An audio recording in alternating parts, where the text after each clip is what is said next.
Can you enhance your attractiveness without altering your appearance, building a better physique, increasing your wealth, or even improving your conversation skills? The answer is yes, and that's precisely what we'll explore in this discussion. We're diving into 5 lesser-known qualities that can make a person incredibly appealing to women. Greetings, this is Stoic approach to life. In many of my reflections, I often emphasize what not to do, and truthfully, avoiding certain pitfalls can significantly boost your attractiveness. Often, the mistakes individuals make diminish their value in the eyes of others. But many ask, what can I do to enhance my appeal beyond hitting the gym, grooming, and improving my looks? While it's undeniable that appearance matters, it's not as crucial as you might believe. The 5 qualities we'll discuss today are just as vital, if not more so, especially for those who are already considered attractive. If you lack these qualities, others might not place much value on you, making it difficult to maintain any initial attraction sparked by your looks or humor. Without these attributes, that attraction may quickly fade. So, what are these qualities? These aren't traits you likely ponder daily, but once you start incorporating them into your life, you'll notice a significant increase in how attractive you are to women. The first quality is autonomy. Autonomy refers to the ability to self-govern, to have an objective reality not swayed by your desires. It means being someone with a clear destination, where everything happening around you is secondary to your path in life. When a woman encounters someone like this, she finds it incredibly appealing. Such a person becomes someone she desires to chase, tame, and win over. The more difficult it is to capture your attention, the more attractive you become. This is why individuals who are highly focused on something, such as building a business or pursuing a passion, often attract others.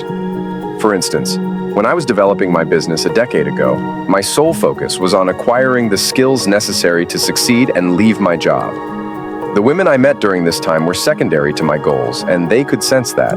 Although we enjoyed good times together, they always knew my attention was on my destination, and they continuously vied for it.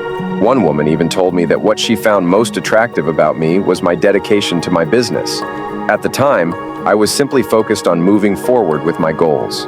Having goals is crucial because it makes you someone who is willing to walk away when necessary. In some of my other reflections, I discuss how individuals often chase after a lost cause, pursuing someone even when it's clear that person isn't right for them. This often happens because they lack direction in their lives, and the person they're pursuing becomes their sole focus. Here's the truth. A woman never wants to be your only goal. She wants to join you on your journey, to board your train, so to speak. You need to be going somewhere, and if she's not willing to join you, you must be prepared to continue on your path alone. That's what makes you attractive. Being autonomous means not allowing others' opinions to dictate your behavior, not letting what someone else wants derail you from your pursuits. It might seem counterintuitive at first. You may think that someone wants all of your attention. While they do want your attention, they also want to earn it. They want to fight for it, to win you over. If you give it too easily, it suggests that you don't have much going on in your life. And who wants to be with someone like that? The second key quality is setting boundaries. When we discuss boundaries, we're referring to personal boundaries, what you expect from others and what you're willing to tolerate. A common challenge that so-called nice guys face is their lack of personal boundaries. It's often said that nice guys finish last or nice guys don't get the girl, and much of that comes down to this issue. Nice guys frequently struggle with setting boundaries. I see this often in the experiences of those I guide. We've touched on this in other discussions. When someone allows themselves to be treated poorly by a partner without addressing it, they demonstrate a lack of autonomy. When someone sees they can mistreat you, whether it's something as simple as habitually arriving late to a date and you don't address it, the respect and attraction they have for you will diminish. Your boundaries dictate what you're willing to tolerate and what you expect from others. For example, I personally find it incredibly disrespectful if I'm driving, and my passenger, whether it's a friend or my partner, is absorbed in their phone. The same goes for being at a restaurant. If someone is on their phone while we're together, it strikes me as rude. Now, many might share this feeling. They don't appreciate it when their companion is distracted by their phone, but they hesitate to speak up. They're afraid that if they say something like, "Hey, we're spending time together. Why are you on your phone?" It might come off as confrontational. However, how you communicate your boundary is up to you. You can be direct, gentle, or even humorous about it. The important thing is that you do communicate it if it matters to you.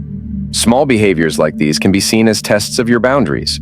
When someone is texting while you're together or checking emails during your conversation, it's a subtle test. Will you tolerate it?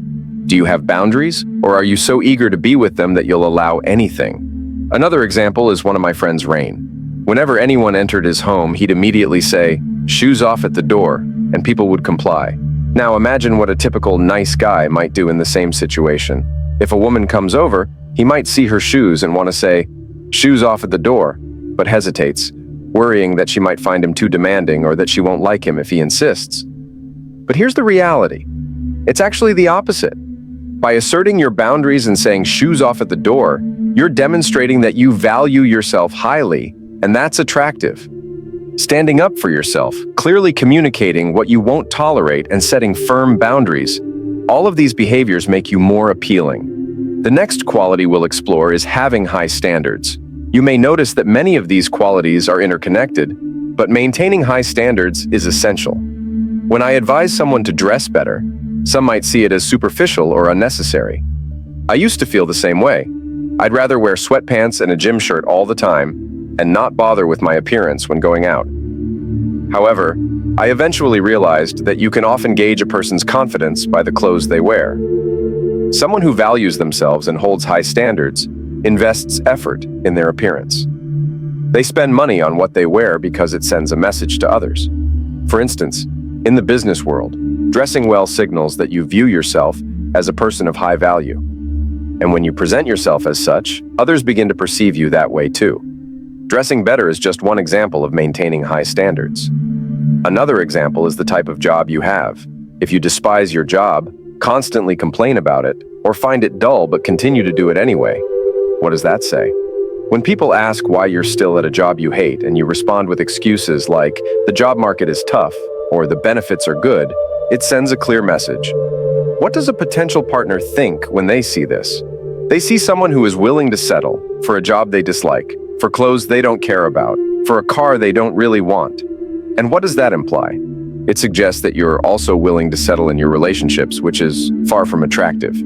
No one wants to be with someone who is content with mediocrity. We've established this in various discussions. What they desire is someone with high standards, someone they need to chase, someone they need to win over.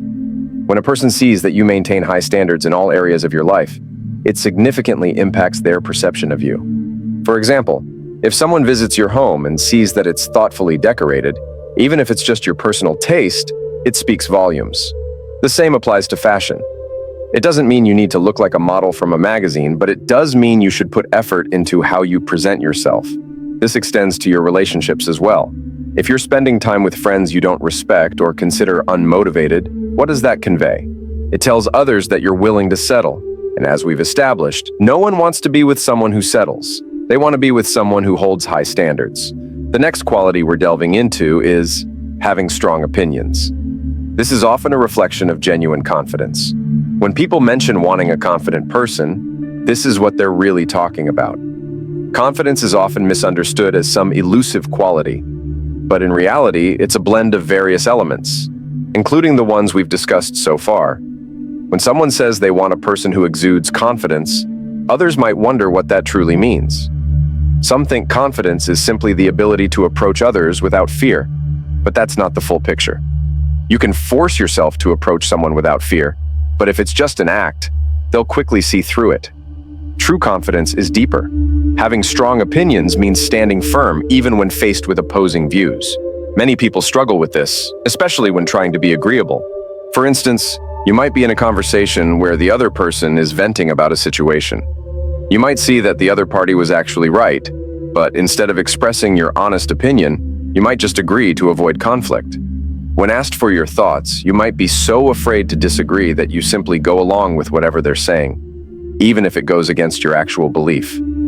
However, being able to call things out as they are and say, "In this situation, I think you might be wrong," garners more respect. This could apply to anything from your taste in music or movies to more serious topics. Many people hesitate to admit their preferences until they know the other person agrees. This often happens after watching a movie. People tend to hold back their true feelings until they're sure others share the same view. If they didn't like the movie, they might not say so for fear of disagreement, But the truly confident and attractive approach is to freely express your opinions, regardless of what others might think. This is something the Stoic approach to life consistently emphasizes. The Stoic approach suggests that having strong opinions can actually be a powerful tool in connecting with others. It can be on any topic, even something as trivial as which character in a story is the best. The key is to express your feelings openly and honestly, without worrying about how others will react. When you have strong opinions, it signals self-confidence. It shows that you are comfortable in your own skin, and that's incredibly attractive. This is the kind of person others are drawn to, someone who knows who they are and isn't afraid to show it. The final quality is fun. You might think, of course fun is important, but many people don't fully understand what makes something truly fun. Is flirting and teasing fun? Sure, and that's often where people start. They realize that being playful and teasing can be part of flirting. Yet even after mastering this, they may still find themselves stuck in the friend zone. They wonder why, despite flirting and being playful, they aren't getting the results they want. The answer lies in understanding a deeper element of fun that's often overlooked.